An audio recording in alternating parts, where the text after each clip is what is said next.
Hi everybody, I hope you're all really well and I hope you've had a great week. Hope school's going well and hope you're getting lots of time to have fun too. So today we are going to be thinking about how we think about others. Now I'm going to try and share the screen so that we can look at some slides in front of us. So we're going to think about thinking about others. Oops, it's gone on too much there. Right. You've seen all my slides now. Okay. We're going to be thinking about a guy in the Bible called Paul. Now, you might have heard of Paul. Paul, his name before his was Paul, was actually Saul. And Saul lived shortly after Jesus had died, risen again, and gone back to heaven. And at that time, lots and lots and lots of people were becoming Christians. And Saul was not very happy about this. He didn't want people to become followers of Jesus. He was a very religious man, but he didn't agree with following Jesus. So he was trying to get rid of Christians and get rid of Christianity on a real mission to do that. But on his way to go and do this one day, he actually met Jesus. Jesus spoke to him. He was blinded by the light as he spoke to Jesus. And anyway, one thing after another, Saul became a Christian. He became a follower of Jesus, and his name was changed to Paul to show the enormous change that had happened in his life. Something incredible happened with him. And Paul then spent his whole life telling people about Jesus and about being a Christian, a follower of Jesus. And he wrote lots and lots of letters to churches and visited lots of churches, encouraging and helping them to know more about Jesus. And what we're going to do today and the next couple of weeks is we're going to take a little piece of Paul's teaching and have a look at what he says. And we're going to call that a nugget. We're going to take a nugget of his teaching now, not a chicken nugget. We talked about food last week, so we're not talking about food again this week. So it's not a chicken nugget, but it's like a nugget.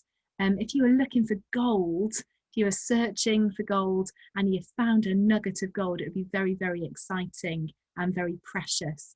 And when we say a nugget of teaching, we mean something really, really important and precious from what Paul is saying. So we're going to look at some nuggets of what he said.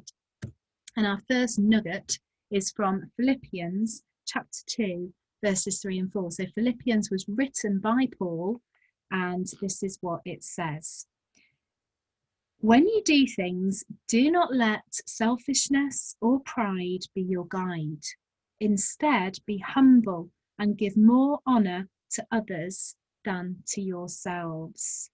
So that's our nugget today from Paul. We're thinking about others. Now, I want to give you a couple of scenarios here. Well, actually 4 scenarios. So I want you to think about how you'd react. Your family are sharing cake and one piece is smaller. Would you take the smaller piece? I wonder what your answer to that would be. Now it's your turn to watch TV, but your sister really wants to watch her favourite programme. Do you let her? I wonder what you'd answer to that. And thirdly, you've bought sweets with your pocket money and you've got 10p change. Your friend needs 10p for their sweets. Do you give them your 10p? And lastly, your friend has come to play. You really want to play football, but they want to stay indoors. What do? Do you go outside and play football, or do you stay indoors? So there's a few scenarios there. And I think if we answer really honestly, let's go back to the cake one. It's not really our natural answer to that to say that we'd take the smaller piece. Most of the time we probably want the bigger piece, don't we? So that would be our natural reaction. And if we go to the TV one, well, it's my turn to watch TV. Why should I let my sister watch what she wants? It's my turn. That would probably be our natural reaction. With the sweets, we might think, well, they can just have 10p less, or they should have saved their own pocket money to get their sweets. Why should I give mine? That again, that might be our natural reaction. With the football, well, they've come to my house so they can do what I want to do. Again, that might be how we feel. Let's go back to them again.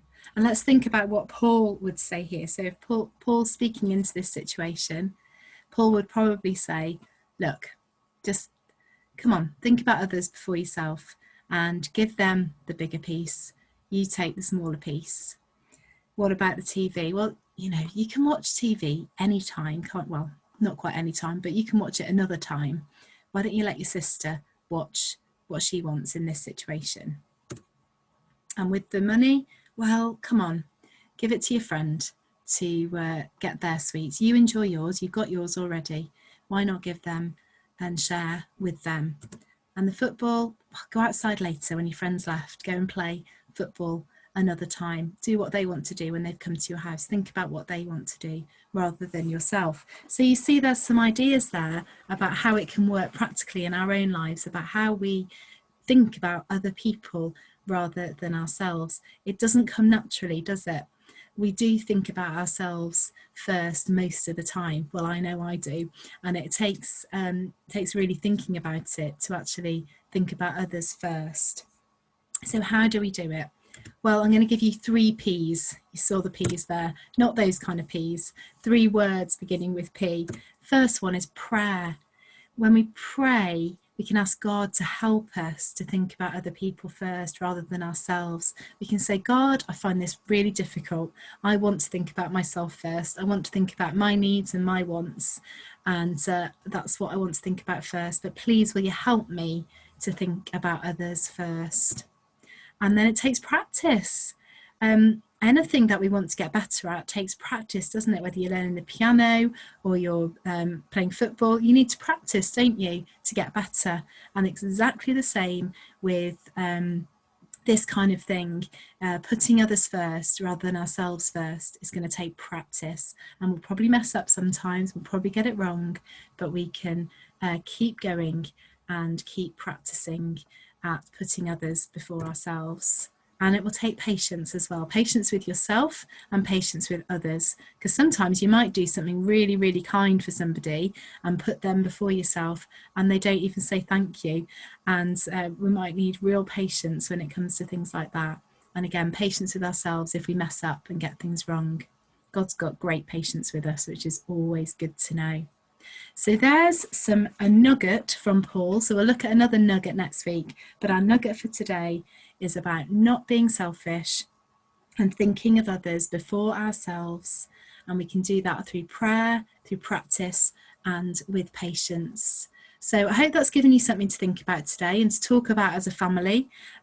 Maybe when you're having pudding later, and if there's a smaller piece, have a think about who's going to take the smaller piece. And I hope it gives you some really practical ideas about how you can actually do that.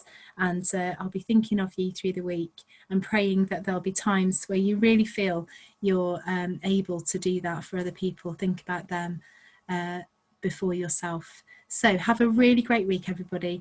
God bless, and I'll see you soon. Bye.